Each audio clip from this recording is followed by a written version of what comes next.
Okay, so again I have a suited connector, so let's see what happens. I'm a short stack here, so so Mr. Ivey, Polarizing, wants to raise me out of position, and I was gonna say I'll call. Here would be very stupid to raise 3-bet with this kind of hand, because what if you make it 5,000, he goes all, and then you can't even call the rest. So just mathematically you cannot make the call. So this is an obvious call, and I flop a middle pair. There's a backdoor flush draw available, and I'm not gonna fold this flop. It's funny. Let me ask you, because the flush draw, the backdoor flush draw, the run on wire, it's like 4%, 24-1, whatever it is. But all the good players, at least they always mention it all the time. I do these videos with the guys. I was talking about the backdoor flush draw. It just seems so small, but is it because of the value? Like, I mean, you just calculate everything. I mean, but it seems like it's really prevalent in the people. Well, you don't calculate it like that, but you calculate it in the way that, okay, I'm gonna call here, and now I have so many cards to hit to be able to play. Like, I can hit now if the flush draw comes on the turn. It doesn't mean I'm gonna hit on a river, but suddenly I have all the clubs and 7s and 8s, and I can't get away from my hand against top pair, for example, if he bets like a normal size of bet. So that's why it's important that maybe comes a 6, and suddenly I have an open at a straight draw with the pair, and who knows, it comes a 6 of club. Now I have everything: pair, open, and straight draw, and flush draw. So let me ask kind of probably like a beginnerish type question, but your hand, this situation, that flop, of course you don't love it. We would all love to flop the nuts or something, but like, feels like that's pretty good flop for you. I don't love it, but I'm happy with it. Yeah. I mean, that's I think like, right? You don't love it, but okay. I think I'm a favorite right now to have the best hand, because No Limit Hold'em just plays a lot in the way that, especially on a kind of dry flop where it's a rainbow flop, there's a king on a flop and Phil raised pre-flop, and he's gonna put a continuous bet. It's pretty much always going to continue here because it's heads up, right? I would say at least, like, if he has nothing, if he just has a 10-9, he's gonna bet it. He wants to try to buy it here. Hands like maybe he has a pair of jacks, it's possible that he would just check it, kind of play it slow.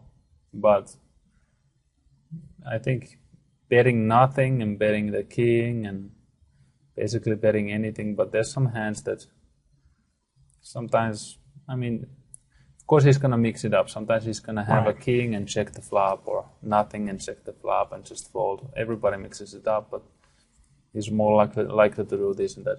So let's see, I'm gonna call here, I assume. Yeah. And that's what I did. So now comes the flush. Okay. Okay, so now the stack size are a little bit uncomfortable. I hope he doesn't go all in here, because I don't know what to do. Then you have to think of, do you have the best hand? And the flush, the fourth flush comes, but it's also a jack, which is an overcard to you. It's possible, right, that it could be in his range. So you got to, take it in consideration. I mean, it's a great card, but it's maybe one not. Overcard. But anyways, I have so many outs that if he bets a pot-size bet, for example, I cannot fold here. And when you call here, you just have to see what comes on the river, and maybe you're gonna just induce another bluff if he has nothing. We love those big bluffs. And when we have it, hopefully another club comes. I play so tight. I fold so much that they try to bluff me so much. I have very big value of calling. Yeah, nice. I think so. Okay. But yeah, I think I'm a little target with the bluffs, the way I've been playing. Okay, so he bets 6,000, and I'm not raising this. I'm just calling and seeing what comes on the river. And in your mind, this is like position. I don't want to say 100%, but what would you have called it? Like when you said you just call there, that's pretty much a definite just call in your mind. Is that right? The thing is, some people feel like, hey, I got the flush draw and a 7. The thing is that I have like 14,000 left now, basically, and there's 20,000 a pot. If I raise there, if I'm getting called, I'm beat usually, unless there's like a very big draw, like a flush draw and bigger cards, queen 10 or ace 10 or whatever. Yeah. So only those. But now, since I call, if he has the nothing, I can induce a bluff.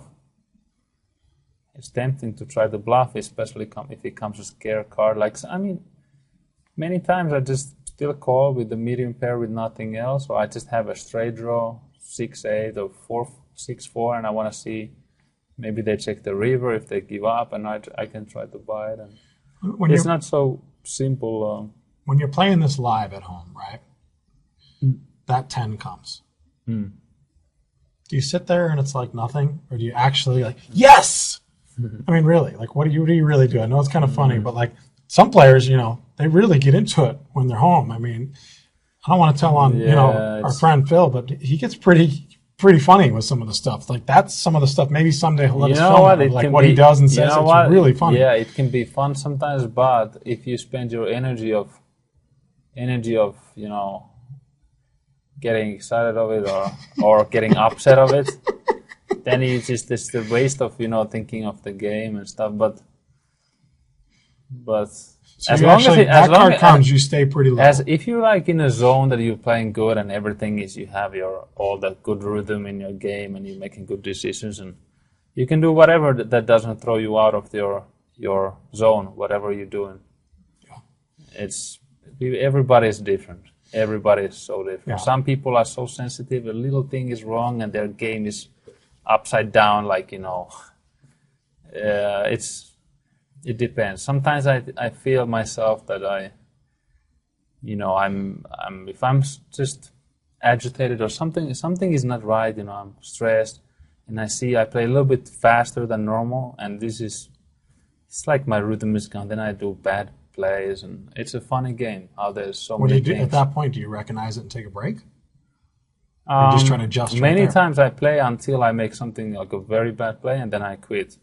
Yeah. Or something like this. Usually it's too late when I quit, and then I'm really agitated after that. Sometimes I quit because I just see it, but it's important to play when you're in the right mindset.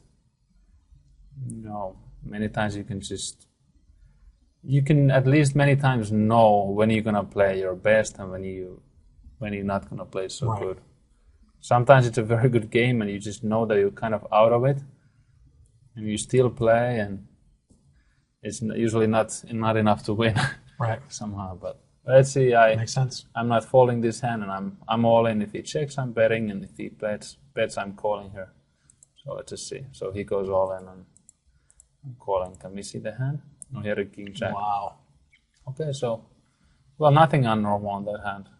River, I got lucky. I had 7 and a flush to hit.